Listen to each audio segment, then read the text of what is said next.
Pozdravljeni. Danes si bomo skupaj ogledali Audi R26. Prvi bolid letošnje sezone, ki smo ga imeli priložnost videti malce bolj oddaleč.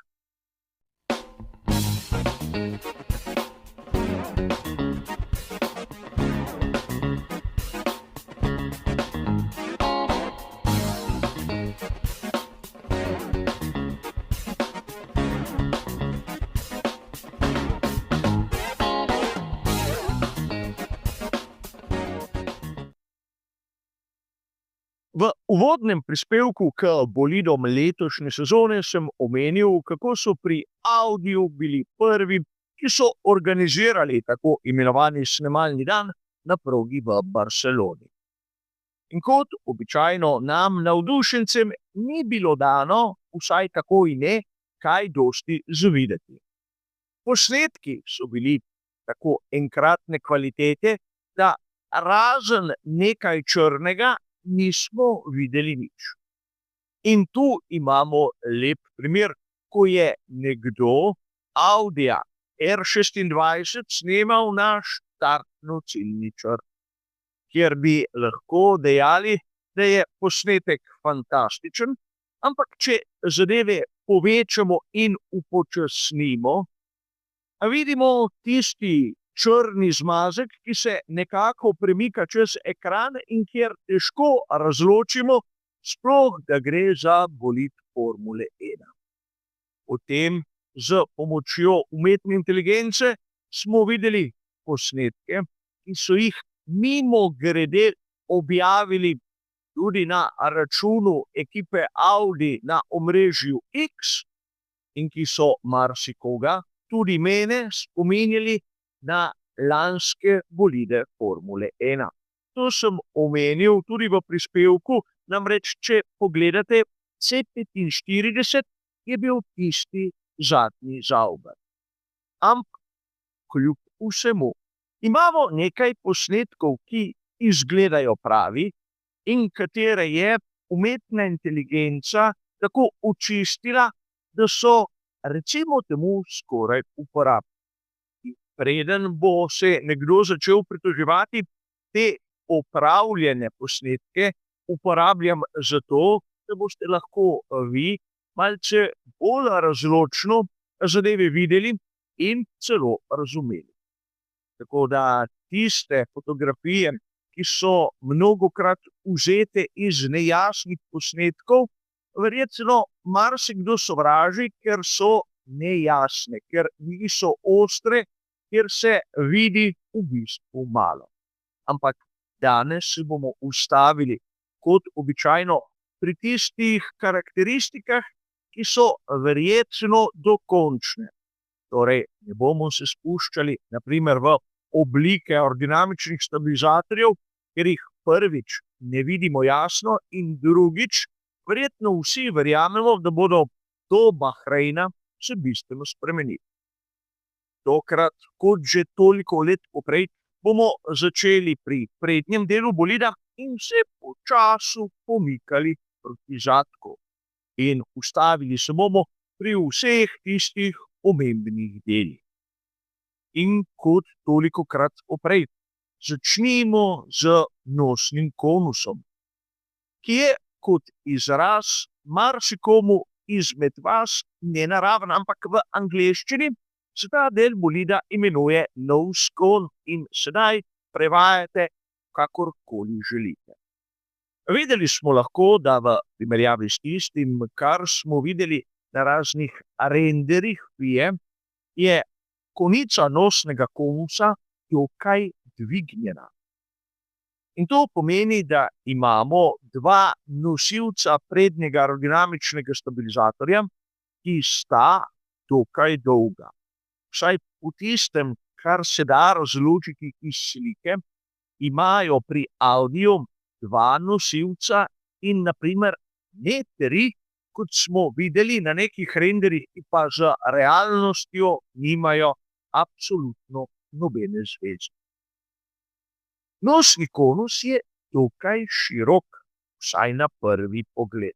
Ampak če zadevo primerjamo s tistimi bolidi, ki so v lanski sezoni imeli konico nosnega konusa vpeto v prednji aerodinamični stabilizator na drugem profilu, bomo videli, da takšen čokat, nosni konus je bil prisoten tudi v lanski sezoni. Torej, lahko bi dejali na prvi pogled nič čudnega.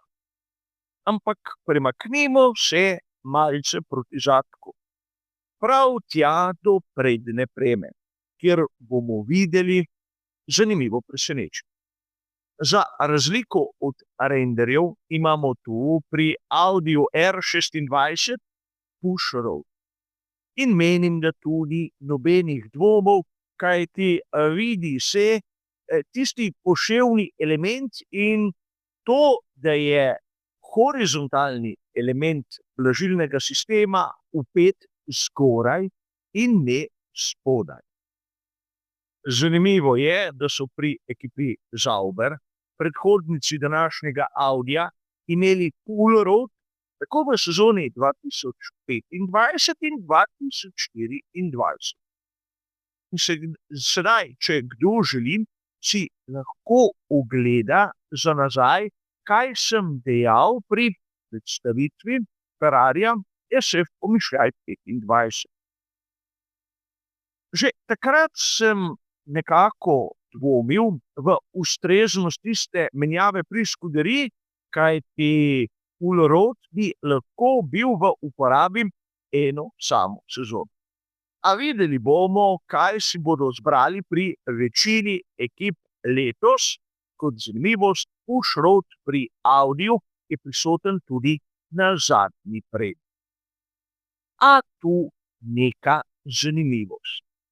Ste morda opazili, da so pri Audiju imeli pnevmatike z profilom na tekalni površini, čeprav je bila proga suha.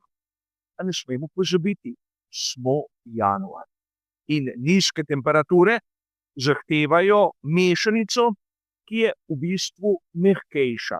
In zato pnevmatike primerne za vlažno ali pa celo mokro progo.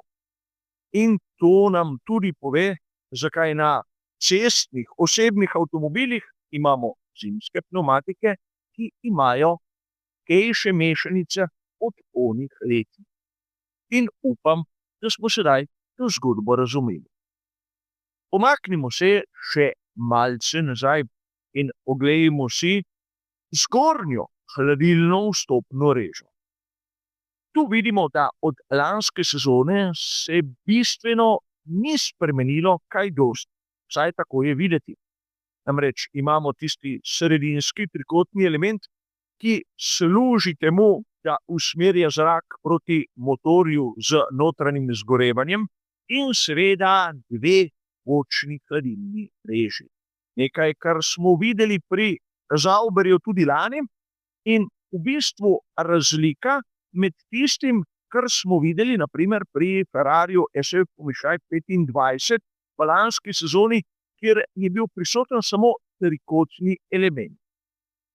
A seveda rešitev, ki smo jo videli na primer tudi dolga leta pri Mercedesu in ekipah z njihovimi pogonskimi sklopi. A bolj zanimivo v tem trenutku si je ogledati obe bočni hladilni reži.